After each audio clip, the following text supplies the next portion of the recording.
Well, hello, my paranormal peeps. My name is Matt Harvey. I am the founder and lead investigator with Deep Woods Paranormal. I'm also the host of this podcast, Deep Woods Paranormal Podcast. And I just give a little bit of history on Amanda and I, where we got into the paranormal and everything. We got into the paranormal when we first met. I was 19, she was 18, and I was a little off, if you will. Back in the day, back in the early 90s, people just didn't talk about the paranormal at all. But I was all about it. I was all about going to different locations and investigating and doing all kinds of cool things like that. Um, so anyways, yeah, she and I have been investigating the paranormal for close to 30 years, mainly ghosts. I've been researching Bigfoots and crypto creatures for about 15 years now, going on 15 years. So we have some experience. Amanda and I, before we even met, we had our own personal experiences with ghosts and stuff like that. We kind of lived with different ghosts. And then as she kind of moved in with me and kind of became part of my life and finally, thank God, married me, we basically had ghosts everywhere we lived. And everybody just blames me. It's you. You're the one creating all these ghosts. You're the ones drawing them. But anyways, speaking of ghosts, all right. So the other day on Saturday, we had a live on YouTube and Facebook at the same time. You can see the two little dolls right behind me. It's opposite. Right behind me, we had a spirit box session with them and along with the K2s. If you want to watch that, it's on our YouTube channel, Deep Woods Paranormal. And essentially what happened was the K2s lit up. The one right here, this one here, Amanda calls her the creepy doll. She's got more of a kind of creepy face. And, I feel bad for her. I don't think she's really that creepy. She has some kind of energy to them. Both dolls have some kind of energy to them. Or maybe they have something attached to them. Or maybe they are haunted. At this point in time, you can't really say they are or they aren't haunted. But we're going to continue to communicate with them, use them either as props or use them to try and communicate with the little kids that may be attached to them or may not be attached to them, because the kids seem to like the dolls. They also seem to like to communicate when I'm doing EVP sessions or spirit box sessions or even just doing a podcast here. So what happened? I put the dolls on a tray right next to me on my left side. And essentially what happened was I set some K2s in front of them. I set the spirit box down and I completely forgot to put an EM pump. Spirits really like those EM pumps. I've had way more activity when there's EM pumps going than when I haven't had them on. The hotel that we investigated down in Galveston, you can go watch that show on your YouTube channel too. First night, we were there 2 nights in a row. First night, absolutely almost no activity. Actually, we think we were there 3 nights. That was a Friday night. Very little activity. Saturday, we had a little bit more activity, but not a lot. Nothing you could say, okay, Matt, this place is haunted. And then Sunday, we put them out. We put the EM pumps out. I think I put 8 of them out or something like that throughout the 3 floors. This place is huge, and it's abandoned.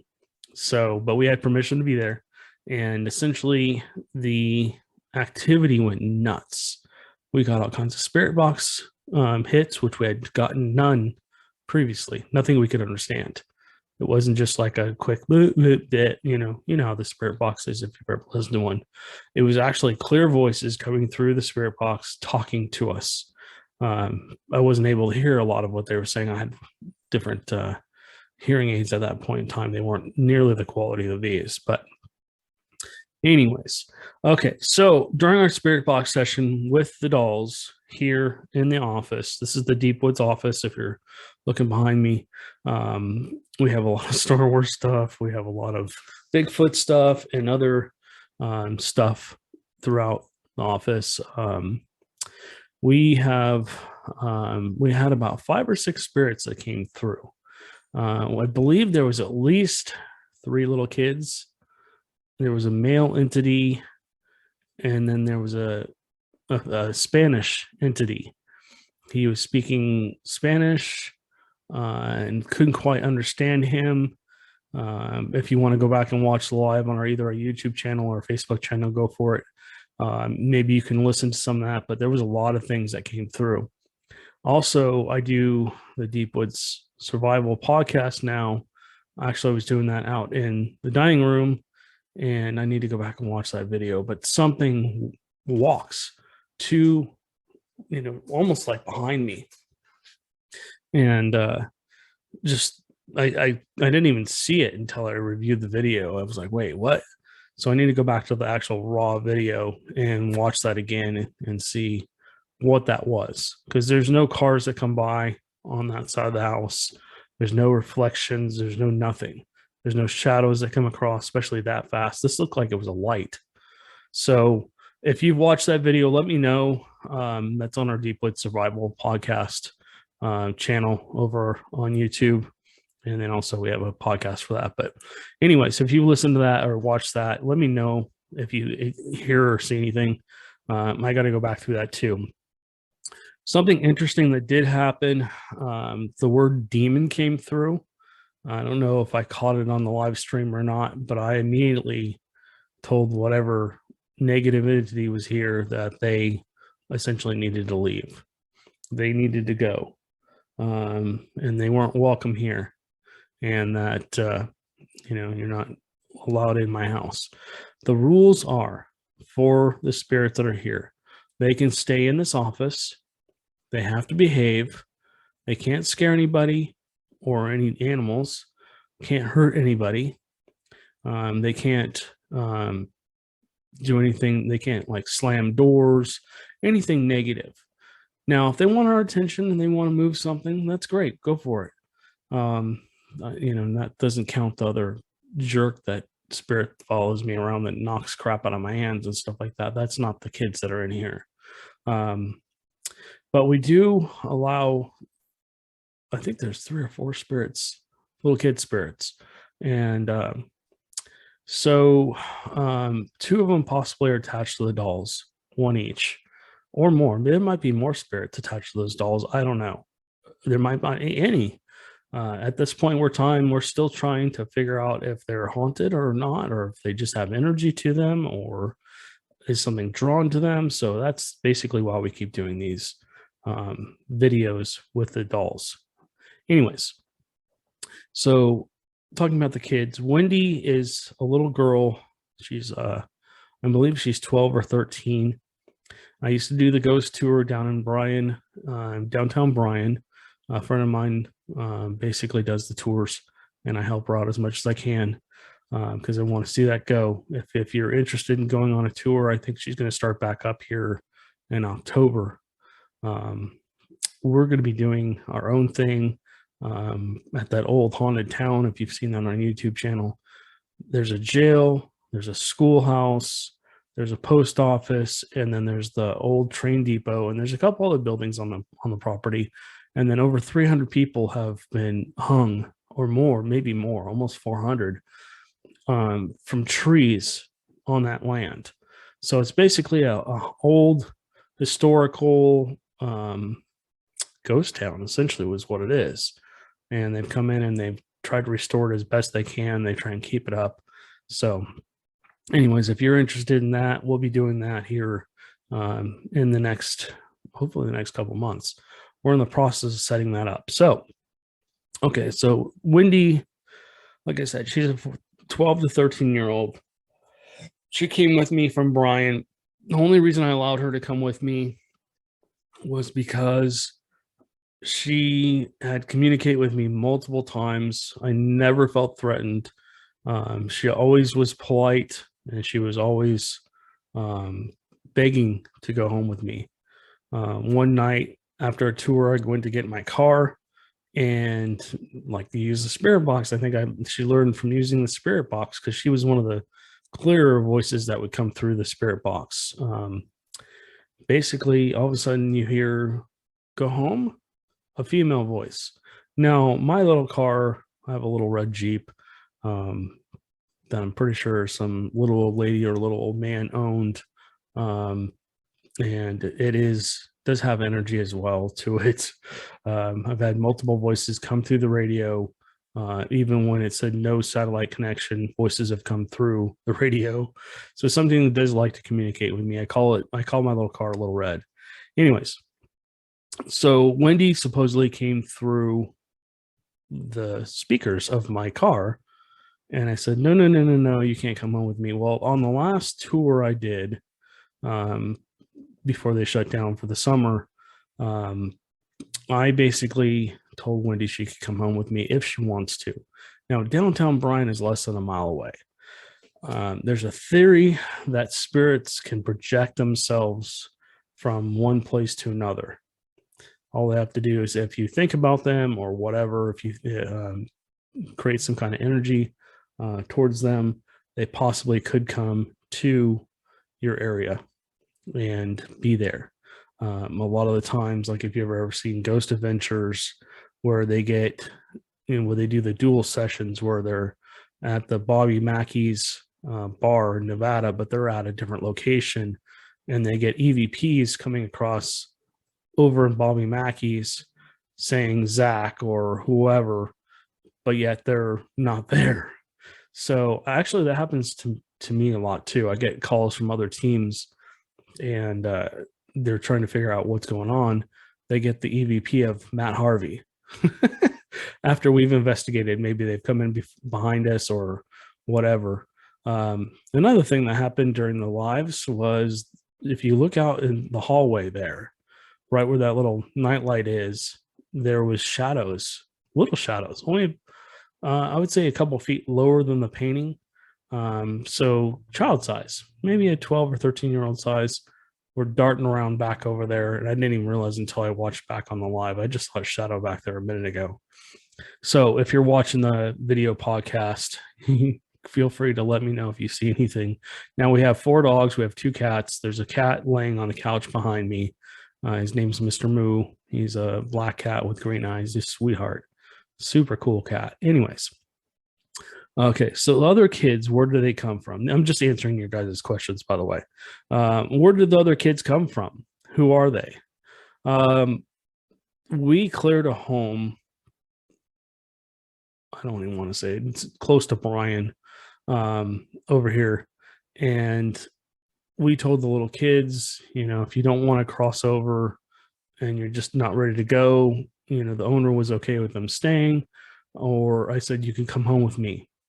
And because they weren't doing anything, they were just being little kids, being kind of rambunctious, doing silly things that little kids do, playful and stuff like that. So I said they were welcome to come home with me if they want to. Now, again, they may not have come home with me, or they may have come home with me. They might be projecting back and forth from the 2 locations. I don't know. That's something that we need to continue to research and figure out if that's actually possible. The more science does the testing on these kind of theories, the more we're learning about, yes, that is possible. So, all right. Why did I bring home the kids? Well, like I said, Wendy was not a threat. I had numerous encounters with her. She was unhappy where she was. She begged me multiple times. Something just messed with my hearing aids. Begged me multiple times to come home with me. And so finally I said, okay, on that last tour about 3 or 4 months ago. So the little kids at this other location, again, we had frequented that location multiple times. They'd come through the spirit box. There was nothing threatening. I didn't want to leave them there because they were disrupting the homeowner's ability to do her normal thing. And so I said, hey, you're welcome to come on with us because we've got dogs, we've got cats. Um, you can play in the office and just hang out. Again, they're only relegated to this office. I don't ever say when I talk to them, I say, okay, you can come home with me. And I don't think I'm going to bring anything else home with me unless it's a severe case. But I always tell them they're allowed in the office only. If they want to check out the rest of the house, that's okay, but they need to be quiet. They can't show themselves. What was that?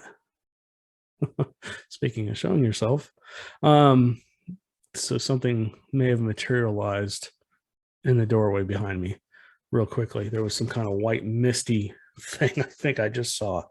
Anyways, so yeah, I mean, they're allowed to cruise around the house.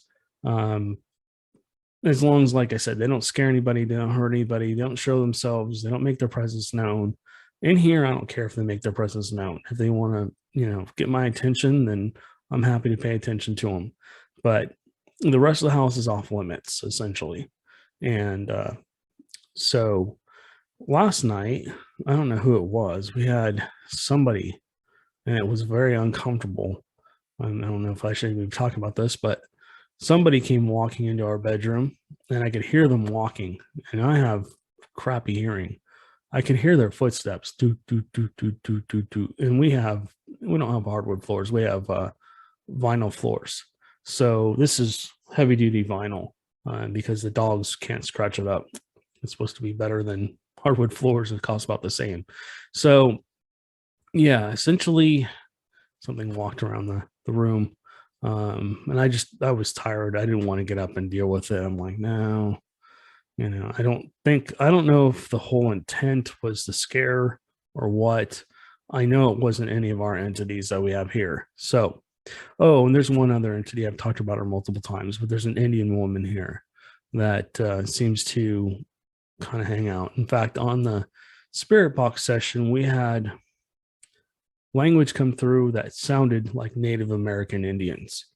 So that was probably the sixth spirit. So 4 little kids, the male entity that was speaking Spanish, and then there was another entity, and it sounded like it was male, but it sounded like it was speaking like Indian. I mean, it just didn't sound like Mexican. Okay. How do I know they're kids? Their energy. I've been experiencing paranormal since I was a little kid, since I was just a baby. But I've over the years, I've essentially picked up on what types of energy or what, you might see me on investigation, put my hand out like this or put my hand in like this to see what's going on, see if I can feel the energy, like the static energy in the air. A lot of the times when you come across a spirit, and I don't know if it's just me or maybe other people can do it too, but I can put my hand into them and feel who I just got static down my arm and feel who they are. I think there's something standing in my right ear. So maybe one of the little kids. It's not very tall. It's probably about halfway up my forearm. But anyways, so yeah, I can stick my hand into their energy, and then it's almost like telekinesis. Oops. I get information on who they possibly are. And sometimes they'll communicate with me and just put thoughts in my head and tell me that I'm a little kid and, this amount of years old. Now, I don't trust that. I want answers through the spirit box, through EVP sessions. If they want to leave an EVP on or disembodied voice on our video camera, anything, or we can, if they just want to communicate disembodied voice where we can actually physically hear them answer, that's what we want. We want something tangible where we can say, okay, 3 people heard the same thing. If it's a disembodied voice, or we want something on audio that we can either record the spirit box or record an EVP session, and we can actually listen through. And I ask a question, I gave enough time for whatever it was to answer, and they answered, intelligently. That's what we're looking for. That's kind of what we're shooting for. So yeah, I mean, I've talked to these little kids before. We've picked them up on Spirit Box before and stuff like that. Otherwise, I would kick them out. They wouldn't be allowed here, but they have nowhere else to go. They're essentially orphans. They don't want to cross. If you're, if you're religious, they don't want to be quiet. They want attention. And it's excuse me, typical little kid. They want attention, and they like to play and whatever else. It's fine. I don't mind that at all. So that's how I know they're little kids. They're playful.